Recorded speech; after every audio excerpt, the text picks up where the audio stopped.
Bueno, ¿qué tal? Buenas tardes a todos. Yo soy Germán Rosati, soy sociólogo, investigador de CONICET y profesor de métodos cuantitativos en el IDAES. Y además soy coordinador del espacio Factor Data.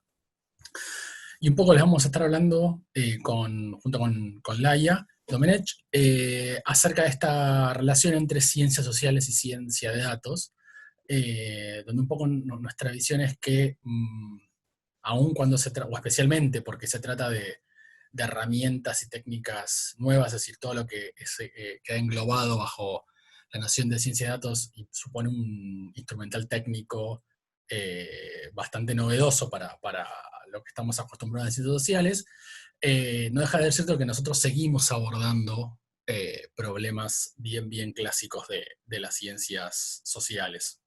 Es un poco tratar de manejarnos en ese polo, por un lado, de la novedad de las herramientas, la técnica, los datos, pero nos vamos a estar siempre manteniendo en el abordaje de los problemas clásicos e históricos de la ciencia social. Entonces, un poco la idea de este seminario va a girar en estos cuatro ejes. Cuando lo primero que vamos a abordar es la relación, decíamos, entre ciencia de datos y ciencias sociales. Esto nos va a llevar a pensar un poco en esta especie de nueva área disciplinar que se llaman ciencias sociales computacionales, que un poco surge en la intersección de estos dos campos, digamos. Vamos a ver un ejemplo de aplicación, un caso de ciencias sociales computacionales y con su metodología, sus datos y demás. Nos vamos a centrar después en la relación entre el problema, la teoría y los datos, el problema de investigación, digo, las teorías y los datos, y después sobre el final vamos a presentar dos proyectos que estamos llevando adelante en Factor Data en el marco del IDAES. Bien, entonces empecemos por esta disciplina o esta área disciplinar que son las ciencias sociales computacionales, que como decíamos están un poco en la intersección, ¿no?, entre las ciencias sociales y la ciencia de datos. Y una primera característica que hay que tener en cuenta es que no parece haber una definición clara, consensuada y única de qué son las ciencias sociales computacionales.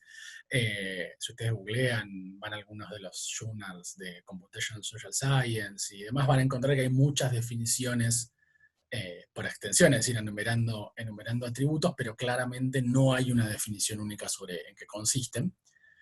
Y lo que vamos a tratar de hacer es, vamos a tratar de, no sé si definirlo, pero al menos de empezar a sumar algunas características mirando un caso de aplicación concreto. Y este caso es uno, y hay unos cuantos más, muchísimos más. Este nos pareció interesante porque se trata de un paper que, como el título plantea, trata de medir la integración, digamos, o la segregación, depende cómo lo quiera mirar, de comunidades migrantes en algunas ciudades importantes del mundo. Estamos ante un problema bien clásico de la ciencia social. Entonces, lo que hacen los autores es, deciden trabajar con 52 ciudades, que son las que están listadas ahí, que van desde América del Norte hasta Oceanía, quedando, como suele pasar en estos casos, África marginada del análisis. Los autores argumentan que es porque consideran que la fuente de datos utilizada, que ahora lo vamos a ver, pero que es Twitter, no tenía una buena cobertura en esa zona. Pero un primer punto que resulta llamativo es, digámoslo así, la escala. En general, nosotros estamos acostumbrados a los estudios vinculados a migraciones o movimientos de población que tienden a estar más bien acotados a un país o a alguna región. Acá estamos hablando de una escala relativamente grande. Entonces, con lo que trabajaron los autores es básicamente con datos de Twitter, y lo que hicieron fue tomar los tweets, digamos, de usuarios producidos tuiteados, emitidos, en cada una de estas 52 ciudades. De hecho, una de las características que tiene Twitter en la actualidad es que permite consultar los tweets los tweets que se van produciendo en un día, en un momento determinado. De hecho, en realidad uno puede consultar una muestra de esos Twitter, de eso se supone que aproximadamente el 10%, una muestra aleatoria de aproximadamente el 10% de los tweets. De ese 10%, ellos seleccionaron los que están o sea, los que pueden ser asignados a alguna de estas 52 ciudades. ¿Y cómo lograron hacer esto? Básicamente porque si ustedes tienen activado, digamos, si ustedes usuarios de Twitter tienen activado en su celular la opción de geolocalización, lo que hace Twitter, si ustedes, insisto, se lo permiten, es geolocalizar, valga la redundancia, es decir, a cada tweet que ustedes emiten le pone un timestamp, o sea, una fecha, una hora, minutos y segundos, y una posición del espacio en latitud y longitud. Entonces ellos, de toda esa muestra de tweets, se quedaron con aquellos tweets que estaban georreferenciados, que en general suelen ser alrededor del 1% de los tweets totales, aproximadamente. Por lo menos en mi experiencia rondan esos valores. Entonces ahí ya tienen su universo, digamos que son entonces todos los tweets geolocalizados, todos los tweets que Twitter permite consultar, georreferenciados en esas 52 ciudades. Ahora, ellos están pensando en, insisto, medir integración de comunidades migrantes, con lo cual necesitan poder definir de cada persona su lugar de residencia habitual o probable. Porque, digamos, una persona puede, y de hecho sucede, tuitear de distintos lugares, sobre todo a partir de la tecnología móvil. Uno puede tuitear de la casa, del trabajo, en el transporte y demás. Entonces, un punto importante es poder asignar a cada usuario a un solo lugar en el espacio. Hay bastantes metodologías para abordar este problema. De hecho, ahora con toda la cuestión vinculada a las apps de traqueo digamos, con el objetivo de controlar la movilidad de personas en el contexto del aislamiento social obligatorio, esta cuestión de poder definir lugares de residencia habituales empezó a tomar cierta relevancia. Entonces, en general hay distintos métodos. El más común, el más usual que usaron los autores es básicamente definir como lugar de residencia habitual el lugar, o sea, el punto en el espacio, o sea, el punto de latitud y longitud, donde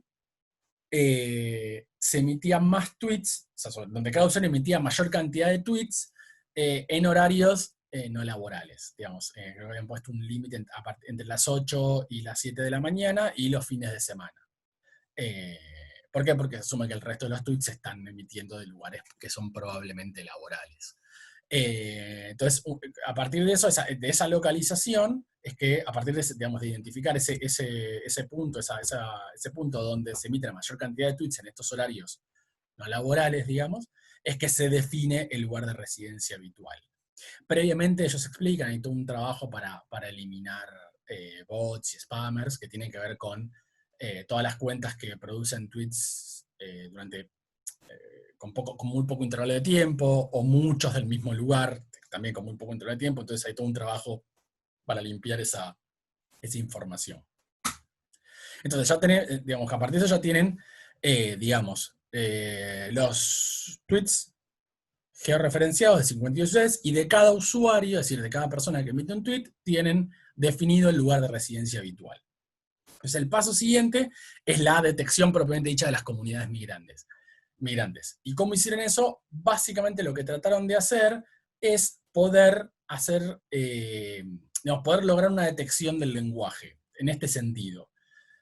En cada ciudad, en cada una de estas 52 ciudades, hay un lenguaje, una lengua, un idioma nativo. En Buenos Aires el castellano, en Boston, Nueva York, etcétera, es en inglés, en Río de Janeiro será portugués, etcétera, etcétera. Entonces, lo que tratan de hacer es encontrar todos los usuarios que tuitearan en un lenguaje que no fuera el lenguaje de la ciudad, el lenguaje nativo de la ciudad. Entonces, en Buenos Aires, personas que tuitearan en ruso, supónganse.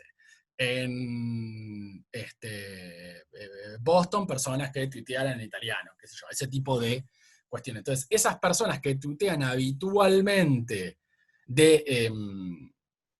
en un idioma que no es el idioma nativo, van a ser los candidatos a ser considerados las comunidades migrantes. Y el último paso fue relacionar y tratar de construir un índice de segregación que justamente lo que busca relacionar es, por un lado, la cantidad de idiomas diferentes a los nativos de cada ciudad, la cantidad, digamos, de idiomas diferentes al nativo de cada ciudad y su distribución espacial. Yo no me voy a meter en detalle porque tiene un tanto técnica la discusión, pero un poco esa es la lógica. Entonces va a haber ciudades en las que hay muchos tweets, o sea, muchos lenguajes no nativos y relativamente dispersos espacialmente, y esas van a ser ciudades con menor segregación o con mayor integración. Entonces es un poco la lógica. El paper es súper interesante, se mete en un montón de cuestiones, y es un paper que es interesante por el problema que aborda y por los datos y por las herramientas, metodologías que usa para abordar ese problema. Y entonces ahí aparecen digamos, lo que uno podría pensar que son las tres principales características de las ciencias sociales computacionales.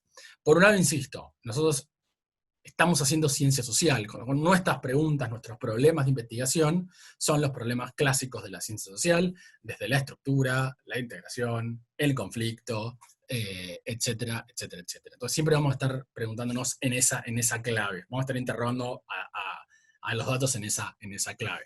Y en este caso es un caso bien claro, estamos hablando del problema de la integración de comunidad, o la segregación, como lo quieren pensar, de comunidades migrantes. Un problema súper, súper, súper clásico. La segunda característica es el uso, vamos a llamarlo intensivo, de algoritmos, cálculos, métodos de predicción, eso que uno podría llamar modelos predictivos, machine learning, deep learning, etcétera, etcétera, etcétera. Nosotros por cuestiones de tiempo no nos vamos a meter en esta discusión, en esta charla, pero esa sería como la segunda característica importante. Y la tercera, que sí nos resulta relevante para la charla de hoy o para el seminario de hoy, es esta idea de combinación o integración de datos.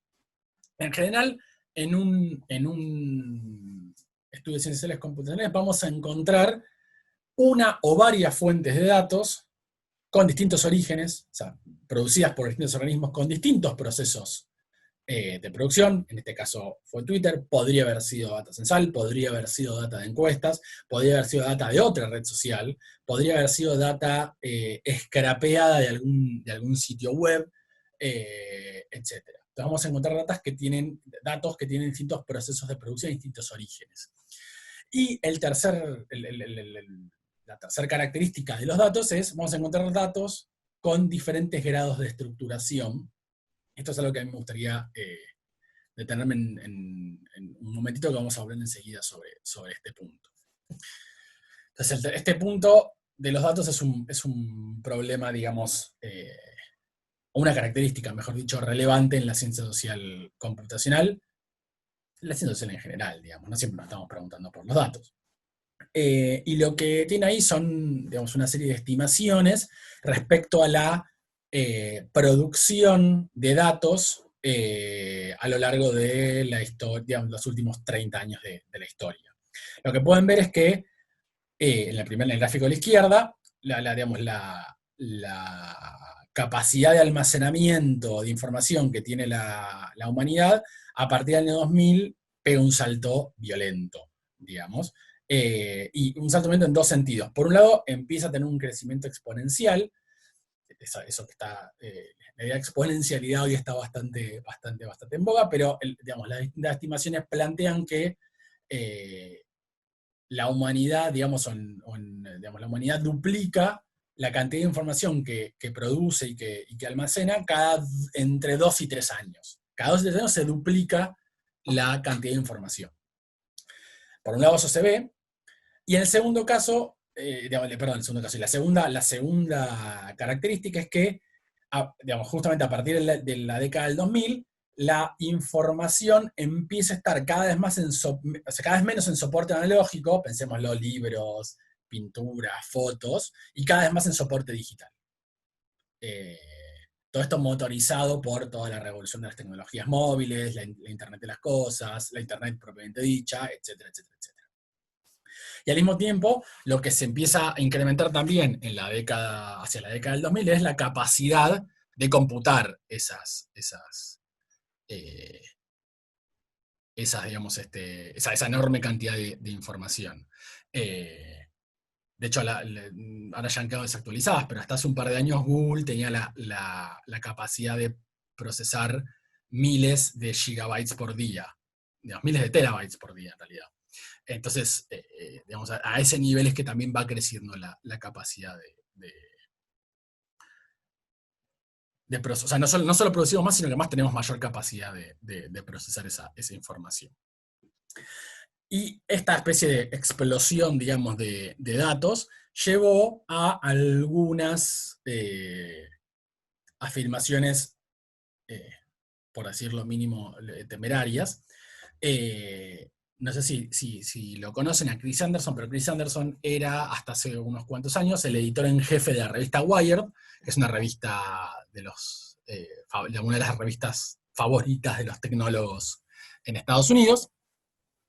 Y él en el 2008 publicó no es un paper, en realidad es un artículo de opinión en la revista Wired, donde planteaba esta idea de el fin de la teoría, y donde la explosión de datos hace o transforma al método científico, a ese método con el que nosotros estamos acostumbrados a trabajar, obsoleto.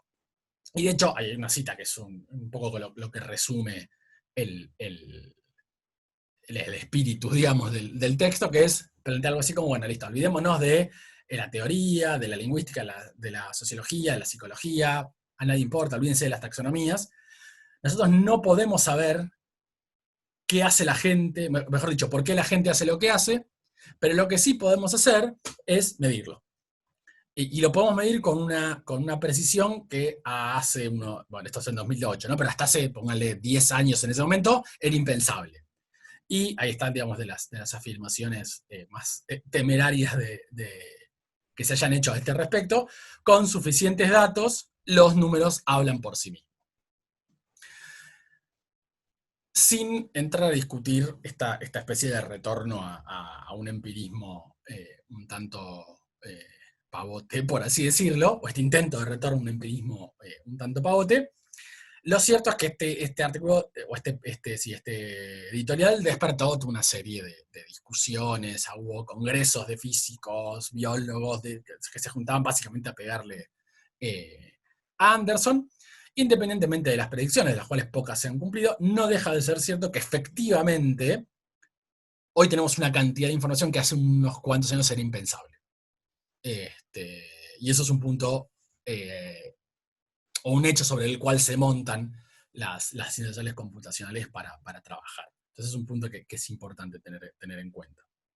Entonces, decíamos datos, ¿no? O sea, tenemos la explosión de datos. Y como siempre, los datos son un problema, y los datos de la era digital, o los datos digamos, de la etapa exponencial de los datos que veíamos a partir del 2000, tiene algunas características que vale la pena mencionar. Lo que tiene ahí en la pantalla es básicamente el tipo de datos con el que sociólogos, antropólogos, politólogos, historiadores estamos más o menos acostumbrados a trabajar, que es un snapshot, digamos, una captura de pantalla de la encuesta Promedio de Hogares, ¿sí? Que es un buen ejemplo de estos datos en los cuales nosotros estamos acostumbrados a trabajar, y que en general tiene esta forma tabular, donde cada fila es una unidad, un registro, en este caso es una persona, cada fila es una persona encuestada, cada columna es un atributo, una variable, una característica de esa persona, en este caso el sexo, la fecha de nacimiento, la relación de parentesco, etcétera, etcétera, el aglomerado donde vive. Y en la intersección de fila y columna tenemos un valor. Masculino, femenino, etcétera, etcétera. Eso que en método 1, esto en metodología de la investigación, nos enseñaron como la estructura tripartita del dato. Fila, fila, columna, valor. Esos tres elementos hacen al dato. Sin esos tres elementos no hay dato. Y en general es una forma, la estructura tripartita es una forma más o menos cómoda de disponer de información. En general estamos acostumbrados a estas matrices, ¿sí? En general. Y estos son los datos que vamos a llamar estructurados. Parte de la revolución digital y de los datos consiste en datos estructurados, en este sentido, filas, columnas y valores, pero quizás la característica más importante o el tipo de dato más relevante, o raro al menos para nosotros, es este otro tipo de datos. Lo que tenemos acá básicamente son letras de tango, 3 letras de tango, que yo descargué, scrapeé de un sitio que se llama Todo Tango. Pero fíjense que básicamente estos datos son texto crudo. Es texto. Acá no hay estructura tripartita del dato que valga. No hay filas, no hay columnas. A lo sumo podríamos pensar que hay unidad, que es que cada párrafo, digamos, cada bloque de texto es una canción, un tango. Pero fuera de eso, no hay más estructura que eso. Entonces, los datos, digámoslo así, basados en texto crudo, son un dato muy común en la ciencia de datos computacionales. Cuando uno le echa Twitter, parte probablemente de lo que esté analizando sea texto crudo. Parte no, pero parte sí. Es posible analizar imágenes, es posible analizar audio, es posible analizar video, y un montón de otros formatos de datos. Entonces, estos datos, donde esa estructura tripartita del dato no está, los vamos a llamar datos no estructurados. Pero además son datos no estructurados en otro sentido, o sea, no en el sentido de que no están armaditos en formato de matriz, sino que además, pensemos de nuevo en la encuesta permanente de hogares, ¿no? La encuesta permanente de hogares, una de las características fundamentales que tiene, es que con muy pocos datos, digamos, o sea, piensen más o menos 60.000 individuos aproximadamente es la muestra total de la encuesta permanente de hogares, a partir de esos 60.000 individuos podemos extraer conclusiones de el total de aproximadamente los 30 y pico millones de personas que forman parte de la población urbana en la Argentina. Entonces ahí no hay relación entre los 60.000 y los 30 y pico de millones. ¿Sí? O sea, hay una gran distancia, no están ni cerca. ¿Por qué se puede a partir de esos 60.000 hablar de los 30 y pico de millones? Bueno, porque además de que los datos están estructurados en forma de tabla, hay un gran proceso de estructura en el proceso de construcción del dato. Hay un proceso muy grande de diseño del cuestionario, de los cuestionarios. Hay un cuidado muy grande en tratar de que los conceptos que se quieren medir sean medidos de la forma correcta, de la misma forma para todos los individuos, y en eso consiste básicamente el diseño de un cuestionario, digamos. Para medir desocupación, para poner un ejemplo muy poco original, hay que tomar un montón de decisiones teórico-metodológicas solo en la etapa de definir cómo voy a relevar la desocupación. Ya ni siquiera a quién voy a considerar desocupado, sino cómo voy a preguntarle a las personas la información para después poder clasificarlo como desocupado. Después hay una estructura muy grande en el proceso de selección de las unidades. Esos 60.000 individuos que viven en unos 20.000 hogares, una cosa así, no son seleccionados de forma, para decirlo técnicamente, al tuntún. Hay un proceso muy cuidadoso de selección aleatoria de esas unidades. Entonces, cuando los encuestadores salen, no salen a timbrear así a diestra y siniestra, sino que van a ciertas viviendas que han sido seleccionadas mediante un proceso de aleatorización muy cuidado. O sea, también hay una estructura muy, muy, muy, muy grande. Y el último paso es, bueno, efectivamente, el resultado de todo ese proceso es esas tablitas, matrices de datos que veíamos antes. Bueno, nada de esto aparece en los datos no estructurados. De hecho, lo que va a suceder es que en general van a ser datos en las cuales no hay muestreo, son datos espontáneos, es decir, en general los datos de Twitter o los datos como el Tango Gas son datos que se producen espontáneamente y no hay un instrumento que los capte, hay un cuestionario en el medio. Y claramente no hay muestreo, no hay proceso de selección, etcétera, etcétera. Todo eso va a tener que venir ex post. Por eso a este conjunto de información los llamamos, digamos, datos no estructurados, y probablemente sea uno de los emergentes más claros de esta revolución digital que decíamos. Bien. Hasta aquí estas características de las ciencias sociales computacionales. Vimos un caso, hablamos del problema, hablamos de los datos, hablamos de Anderson, hablamos de datos estructurados y no estructurados.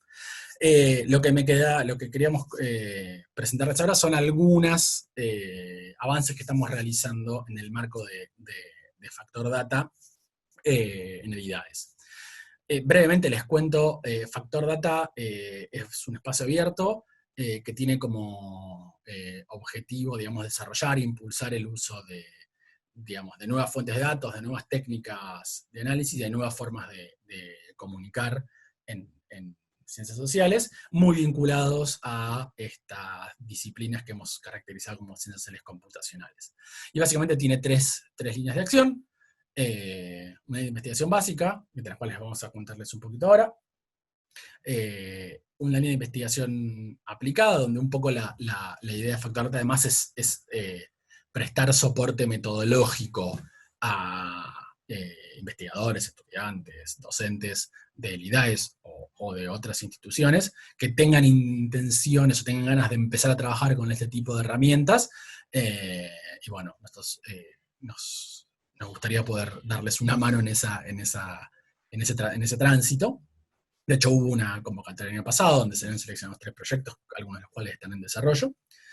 Y la tercera pata es una pata de formación y pedagogía. Nuestra idea es poder empezar a generar cursos, capacitaciones, etcétera, etcétera, para empezar a formar a los científicos sociales actuales y del futuro en este tipo de herramientas. De hecho, el año pasado hicimos una primera actividad, que fue un taller de análisis computacional de texto, o sea, de minería de texto, que se hizo en noviembre del año pasado. Bien. Yo ahora los voy a dejar con Laia Domecq, que ahora ella se va a presentar, que les va a empezar a contar de una de las investigaciones que estamos desarrollando acá en Factor Data. Bueno, hola, soy Laia, soy parte del equipo de Factor Data acá en el IDAES y también soy estudiante de Sociología en la UBA. Y bueno, les voy a contar un poco sobre uno de los proyectos con los que estamos trabajando, cuya idea principal es hacer una aproximación a las representaciones sociales que los y las argentines tenemos sobre el COVID-19, usando como fuente principal de datos comentarios hechos en noticias en diarios del país. Elegimos los principales diarios que vendrían a ser La Nación, Clarín, Página 12, Infobae y Ámbito Financiero. Y bueno, lo primero que tuvimos que hacer fue conseguir estas noticias, o sea, un listado de links con todas las noticias de estos diarios que estuviesen vinculadas al COVID-19. Para hacerlo, usamos como herramienta GDELT, que es una base de datos enorme que se actualiza constantemente, más o menos como cada 15 minutos, que tiene noticias de todo el mundo. Uno las puede buscar ahí según idioma, región de donde es la noticia y los temas de los que trata esta noticia. Entonces nosotros les hicimos una serie de pedidos a GDELT en distintas semanas, buscando las noticias de estos diarios que habíamos mencionado, que estuviesen vinculadas al coronavirus. Y así conseguimos entre el 13 de marzo y la primera semana de mayo, más de 12.000 noticias que hablasen sobre ese tema. Una vez que tuvimos esta base de datos de input con todos los links, lo que hicimos fue aplicar un scrapper que habíamos desarrollado previamente,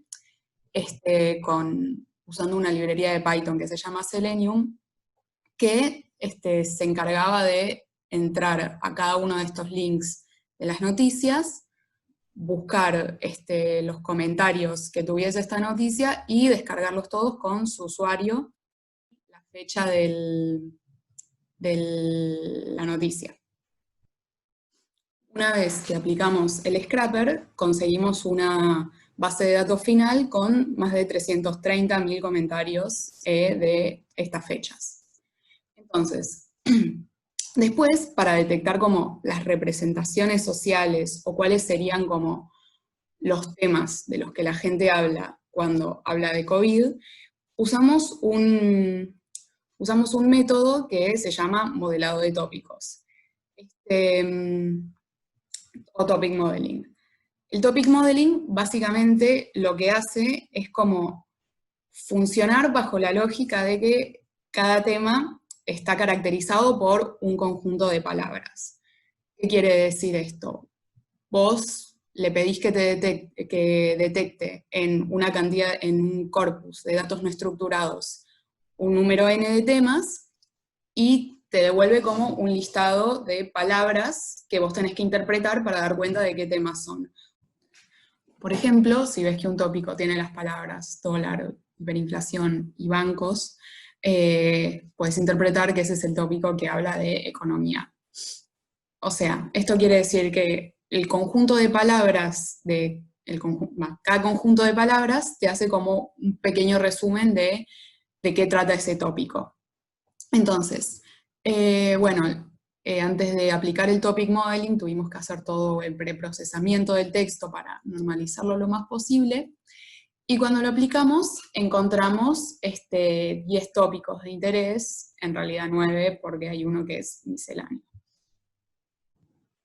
Bueno, acá a la izquierda tenemos el gráfico de la medida de composición de comentarios a lo largo del tiempo, que nos muestra un poco cuáles son los comentarios los temas de los que más se habla y menos se habla dentro de este set de comentarios, y encontramos que el tópico principal es el de críticas e insultos al gobierno. Esto sería a las figuras del gobierno principalmente, al ministro de Salud y a los gobernantes, por ejemplo.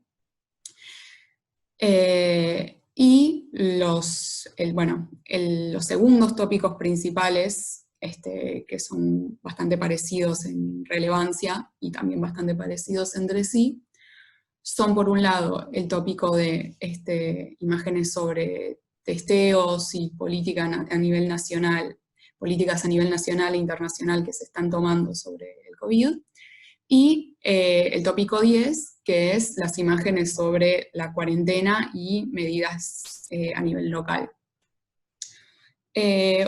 Otro de los hallazgos interesantes que hubieron acá fueron el tópico 9 y el tópico 4, que son por un lado antiperonismo, desde unas posturas más pro-macristas, y imágenes sobre el peronismo.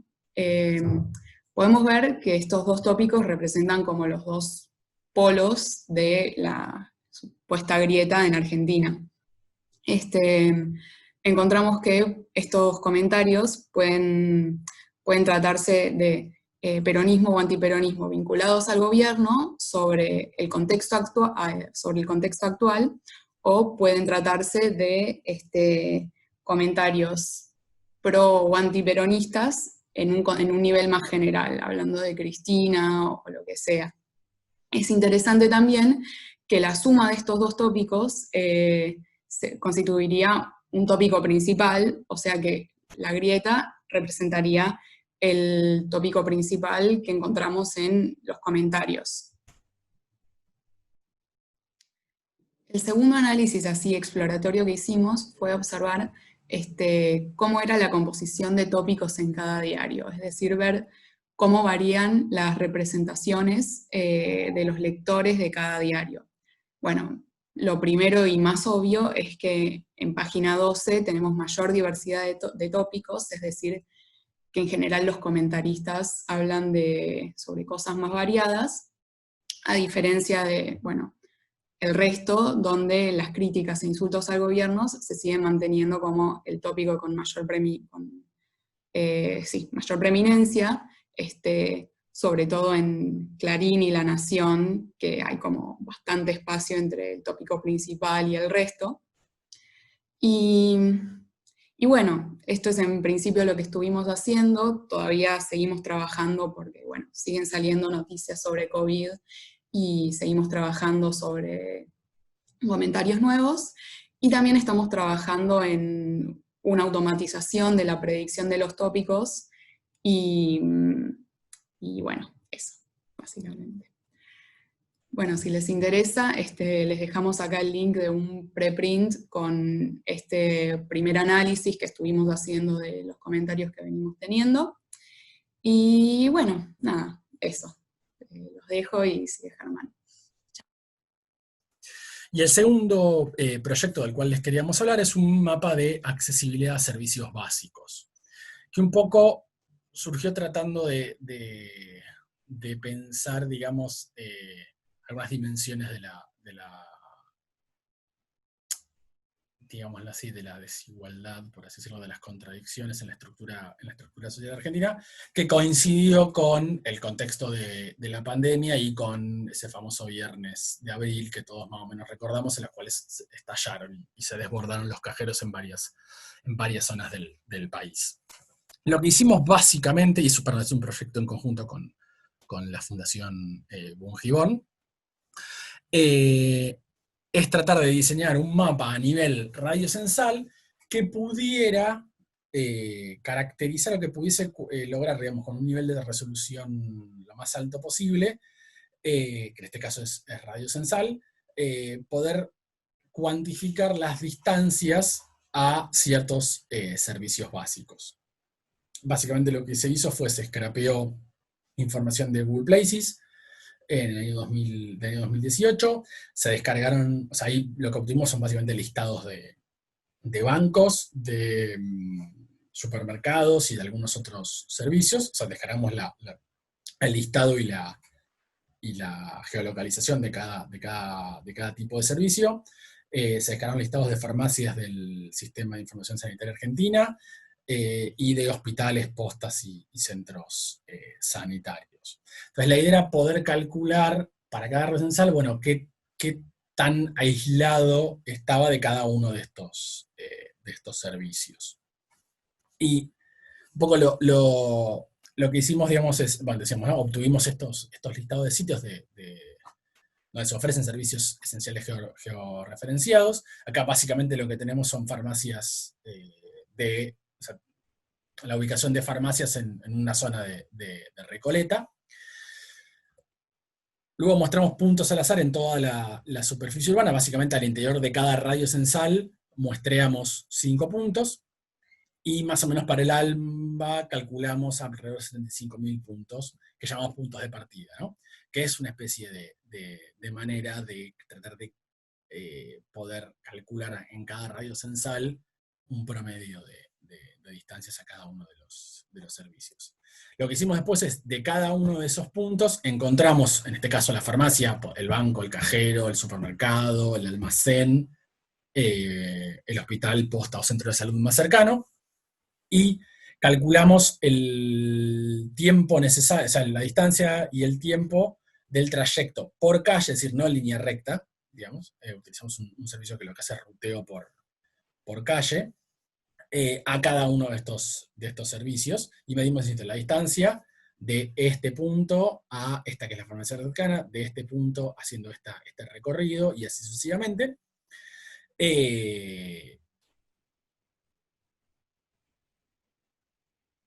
y de cada, o sea, decíamos, ¿no? De cada radio censal mostremos 5 puntos, y en el radio censal agregamos la distancia de los 5 puntos. Entonces, cada radio censal tiene una distancia promedio, perdón, mediana en realidad, que es de cada uno de esos puntitos al azar, se tomó la mediana y ese es el valor del radio censal. Entonces, aproximadamente muestreamos, decíamos, ¿no? 75.000 puntos de origen, 65.000 puntos de inicio. Analizamos más o menos 15.200 radios censales y calculamos aproximadamente 2 millones de distancias en total.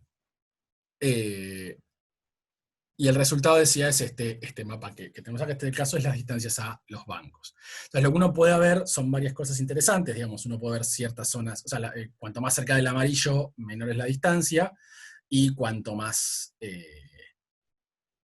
cerca del azul, mayor es la distancia. Y uno ve varias cosas interesantes. Lo primero, lo más evidente, es que a medida que nos alejamos del centro, las distancias promedio aumentan.